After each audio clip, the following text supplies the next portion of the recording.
Hi అండి, అందరికీ నమస్కారం. Welcome back to my channel. ఈ వీడియోలో ఇప్పుడే అందిన వార్త అండి. సీఎంకి షాక్ ఇచ్చిన అధికారి. సీఎం సంచలన నిర్ణయం తీసుకోవడం జరిగింది. మరి ఆ వివరాలు ఏంటో పూర్తిగా వీడియో ద్వారా తెలుసుకుందాం. వీడియోని ఎక్కడ కానీ స్కిప్ చేయకుండా ఎండ్ వరకు చూడండి. అప్పుడే పూర్తి ఇన్ఫర్మేషన్ అర్థమవుతుంది. అలాగే వీడియోకి అయితే ఒక లైక్ చేయండి ఫ్రెండ్స్.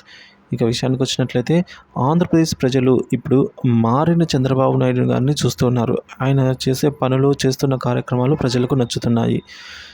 కాబట్టి కొత్త ప్రభుత్వంలో సీఎం కూడా కొత్తగానే కనిపిస్తున్నారు. తాజాగా ఆయన ఓ ఉన్నతాధికారిని సస్పెండ్ చేయడం ప్రజలకు నచ్చుతోంది. అందుకు కారణం ఉంది. మ్యాటర్ ఏంటంటే, ప్రతిపక్షంలో ఉన్నప్పుడు చంద్రబాబు కుప్పంలో ఓ రైతు నుంచి ఇంటి స్థలం కొన్నారు.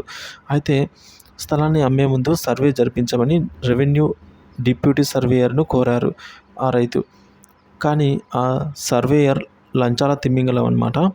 ఇంటికి సర్వే చేయాలి అంటే నాకేంటి అంటూ ₹1,00,000 సమర్పించుకో అన్నాడు. ఆ రైతుకు మతిపోయింది. ఏం చేయాలో అర్థం కాలేదు. మనీ ఇవ్వకపోతే పని అయ్యలేదు. పోనీ చంద్రబాబుకి ఈ విషయం చెప్దామంటే ఆయన ఎన్నికల హడావిడిలో ఉన్నారు. దాంతో ఆ రైతు బాగా ఆలోచించి అతి కష్టం మీద లంచం ఇచ్చుకున్నాడు.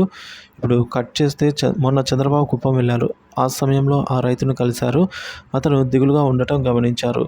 ఏమైంది అని అడిగితే ఆ రైతు ఫ్లాష్ బ్యాక్ చెప్పాడు. అయితే చంద్రబాబు చంద్రబాబులాగా మారారు. ఇక తనకే ఇలాంటి పరిస్థితి ఉంటే ఇక సామాన్యుల పరిస్థితి ఏంటి అని అనుకున్నారు. వెంటనే ఆ రైతుకి ఓ సలహా ఇచ్చారు. ఆ సలహా ప్రకారం ఆ రైతు కలెక్టర్కి కంప్లైంట్ ఇచ్చారు. వెంటనే కలెక్టర్ ఎంక్వైరీ జరిపించారు. అసలు విషయం అయితే బయటపడింది. సో మొత్తానికి ఈ విధంగా revenue deputy surveyor Saddam Hussain లంచం తీసుకున్నది నిజమే అని ఎంక్వైరీలో తేలింది. అయితే ఆ అధికారిని ప్రభుత్వం సస్పెండ్ చేసింది. ఇది అన్నమాట పరిస్థితి. లంచాల బెడద ఏకంగా చంద్రబాబు దాకా వెళ్ళింది. గత ప్రభుత్వ హయాంలో కొందరు అధికారులు ప్రజలను లంచాల పేరుతో ఎలా పీక్కు తిన్నారో చెప్పడానికి ఇదో చిన్న ఉదాహరణ మాత్రమే. అందుకే ప్రజలంతా ఏకమై వైసీపీని ఓడగొట్టారు. ఉత్తినే వస్తాయా ఇలాంటి విజయాలు అని చెప్పేసి అంటున్నారు ఫ్రెండ్స్ ఇప్పుడు.